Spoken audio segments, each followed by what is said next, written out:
எங்கள் கப்பல் ஜப்பானில் குஷிரோவுக்கு அடுத்து ஹெக்கோடேட்டுங்கிற ஊருக்கு வந்துச்சு. போர்ட்டுக்கு பக்கத்துலேயே ரொம்ப ஃபேமஸான ஃபிஷ் மார்க்கெட் இருக்குன்னு சொன்னாங்க.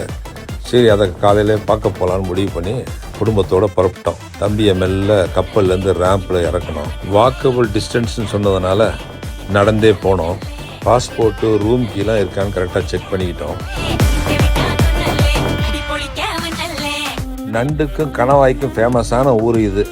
மக்கள் வாங்கிறதுக்காக அப்படியே உயிரோடு வச்சுருக்கிறாங்க. ஆனால் ஒருத்தரும் இங்கிலீஷ் பேச மாட்டாங்க. எல்லாம் செல்ஃபோனில் டிரான்ஸ்லேட் பண்ணி தான் பார்த்துக்க வேண்டியிருக்கு. அங்கேயே பெரிய ஃபுட் கோர்ட் இருக்குது. நம்ம வேண்டியதை ஆர்டர் பண்ணி சாப்பிட்லாம். நம்ம கூட கப்பலில் வந்தவர் ஹாங்காங்கர் ஒருத்தர் நண்பர் ஆகிட்டார்.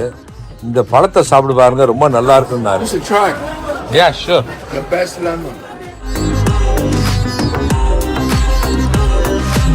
பசங்க அவங்களுக்கு பிடிச்சதை வாங்கி சாப்பிட்டாங்க. நாங்கள் அவர் சொன்ன பழத்தை சாப்பிட்டு பார்த்தோம். ரொம்ப சுவையாக இருந்துச்சு. எல்லா நாட்டு பணத்தையும் அவங்க ஊர் பணமாக என்ன மாற்றி தான் அவங்க ஊரில் பொருள் வாங்கணுங்கிறதுக்காக ஒரு சாதாரண ஃபிஷ் மார்க்கெட்டில் ஒரு மெஷின் வச்சு மாற்றுறதுக்கு உண்டான வசதியை பண்ணியிருக்காங்கன்னா ஜப்பான் எந்த அளவுக்கு முன்னேறி இருக்கு பாருங்க.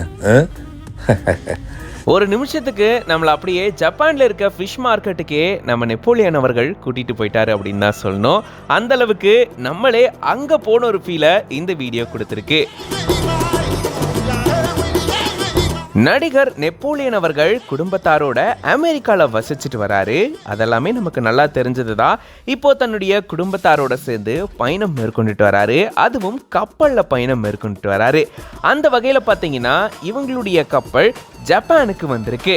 செப்டம்பர் 28 காலை 7 மணிக்கு ஜப்பான்ல இருக்கக்கூடிய ஹக்கோடேட் அப்படின்ற ஒரு இடத்துக்கு வந்திருக்காங்களாம். இவங்க இது 16வது நாளா பயணம் செஞ்சுட்டு இருக்காங்க. செப்டம்பர் 12 இவங்களுடைய கப்பல் பயணத்தை தொடங்கின நிலையில அப்படியே ஒவ்வொரு ஊரா வந்துட்டு வருது இந்த கப்பல்.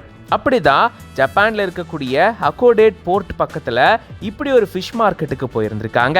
அங்க ஃபிஷ் மார்க்கெட்ல என்னென்னலாம் ஃபேமஸ், அங்க என்னென்னலாம் கிடைக்கும், அங்க என்னென்ன ஃபெசிலிட்டிஸ் இருக்கு, ஜப்பான் எப்படி ரொம்ப அட்வான்ஸ்டா இருக்காங்க அப்படின்னு ஒவ்வொரு விஷயத்தையும் சொல்லி வியக்க வச்சிருக்காரு.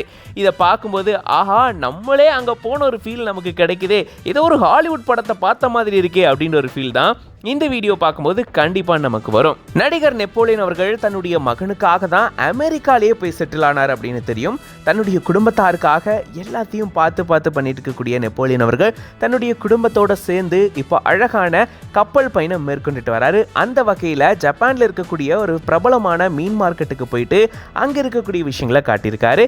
பார்க்கவே அவ்வளோ அழகா இருக்கு. தொடர்ந்து இன்னும் நிறைய இன்ட்ரெஸ்டிங்கான விஷயங்களை காட்டுங்க அப்படின்னு சொல்லிட்டு கமெண்ட் பண்ணிட்டு வராங்க. இதை பத்தி நீங்க என்ன நினைக்கிறீங்க அப்படின்றத கமெண்ட்ஸ்ல சொல்லுங்க. இந்த மாதிரி இன்ட்ரெஸ்டிங்கான நிறைய வீடியோஸ்க்கு மறக்காம பிஹைண்ட் உட்ஸ் பேஜை ஃபாலோ பண்ணிக்கோங்க.